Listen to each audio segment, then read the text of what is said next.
네, 오늘은 꾸준함의 함정에 대해서 이야기를 해보겠습니다. 뭐든지 꾸준히 하다 보면 길이 열리고 방법이 생긴다는 말을 종종 우리는 듣습니다. 꾸준히 하는 것만큼 성장하는 데 좋은 방법은 없다고 저도 생각을 합니다. 지속적인 노력은 개인의 발전에 있어서 가장 중요한 요소 중 하나이기 때문입니다. 하지만 조금 더 신중히 생각해야 할 부분이 있습니다. 뭐든지와 길과 방법이라는 단어에는 함정이 있습니다.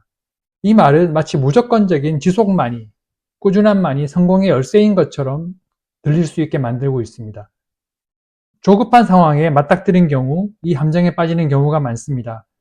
해결책처럼 짠 하고 열리는 길과 방법들 중에는 가지 말아야 할 길도 있기 때문입니다. 단기적인 해결책이 장기적으로는 오히려 해가 될 수 있기 때문이죠. 이 길과 방법을 통해서 안정이 되고 삶이 궤도에 다시 올라선다면 좋은 일이긴 합니다. 하지만 어떤 의미에서는 나에게 적합하지 않은 길과 방법일 수도 있다는 것입니다. 즉각적인 안정과 진정한 성장 사이에는 때때로 우리가 캐치할 수 없는 큰 간극이 존재하기 때문입니다. 실직한 가장이 제일 많이 듣는 말이 뭔지 아십니까? 나가서 뭐라도 해 입니다. 실직이라는 조급한 상황에서는 뭐라도 해서 돈을 벌어오는 것이 가장이 해야 할 역할인 것은 맞습니다.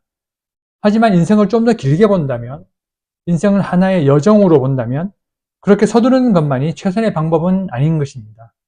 단기적 생존과 장기적 삶 사이의 균형을 찾아야만 합니다. 하나의 여정에는 하나의 목적지만이 존재합니다.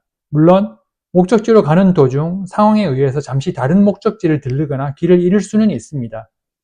하지만 최종 목적지를 영영 잊어서는 안 됩니다. 이는 우리의 근본적인 방향성과 가치를 상실하지 않기 위함입니다. 뭔가를 꾸준히 할 때는 그 일이 나의 목적지와 긴밀히 연결되어 있는지를 잘 살펴봐야 합니다. 주변의 분위기, 트렌드, 자극이나 강압 등에 의해서 하게 되는 일이라면 더욱 그렇습니다. 외부의 압력에 휩쓸리지 않고 자신의 본질적인 목표를 유지하는 것이 가장 중요한 것입니다. 의사결정의 기준이자 필터의 역할을 하는 것은 삶의 목적 혹은 미션입니다. 그 필터를 통과한 것만이 꾸준한 투자의 가치가 있는 일입니다. 필터를 통과하지 못한 일은 그야말로 막연한 실행이 될 가능성이 상당히 큽니다. 어쨌든 꾸준히 매일매일 최선을 다하고 있으니까 잘 될 거야. 이런 막연한 기대는 그래서 함정이 될 수 있습니다. 맹목적인 노력은 때로는 시간과 에너지의 낭비로 이어질 뿐만 아니라 최악의 경우 인생에 대한 실망과 허탈함과 후회로 이어질 수도 있습니다. 진정한 성공은 눈앞에 보이는 일시적인 이득과 성과가 아니라 내 목적과 연결된 지속적이고 의미 있는 진전에서 오기 때문입니다.